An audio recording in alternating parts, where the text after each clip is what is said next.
e4, c5. These are the opening moves of the Sicilian defense, a counter-attacking opening in which players typically attack on opposite sides of the board. This game was one of the earliest in Master Chess to use the opening, helping to establish its popularity. Knight f3, knight c6. The knights contend for control of the strategically important d4 square. d4, c takes d4, a mutually advantageous and time-honored exchange. White gets a space advantage, while black keeps both center pawns and gets a half-open c-file to attack on. Knight takes d4, e5, knight takes c6, b takes c6, bishop c4, knight f6, bishop g5, bishop e7, planning to exchange the bishop and knight. Developing the bishop as well as unpinning black's f6 knight and ensuring that after an exchange on f6 white's bishop can be retaken with the e7 bishop and not with the g7 pawn, which would weaken black's defensive kingside pawn structure.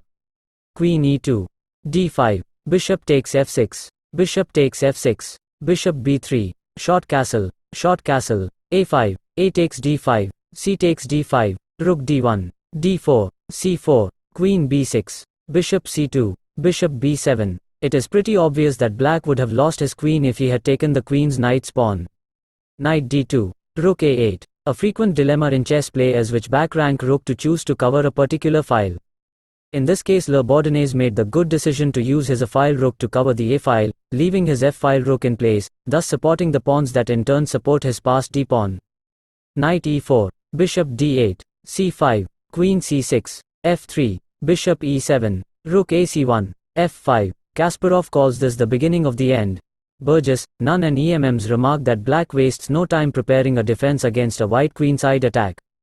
Queen c4 check, king h8, bishop a4, queen h6. Black's play from this point to the end of the game is well deserving attention.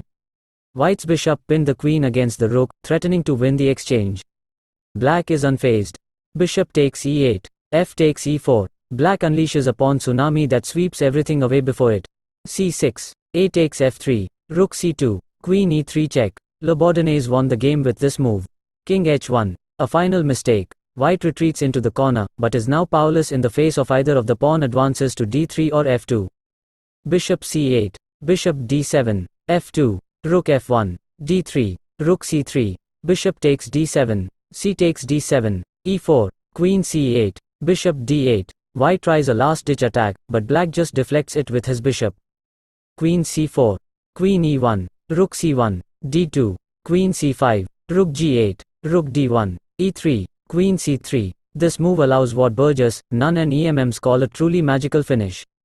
Queen takes d1, rook takes d1, e2. Here white resigned, as there is nothing more to play. Kasparov notes it is enormously regrettable that both these outstanding players died soon after, while still relatively young. Thanks for watching. Like and subscribe for more.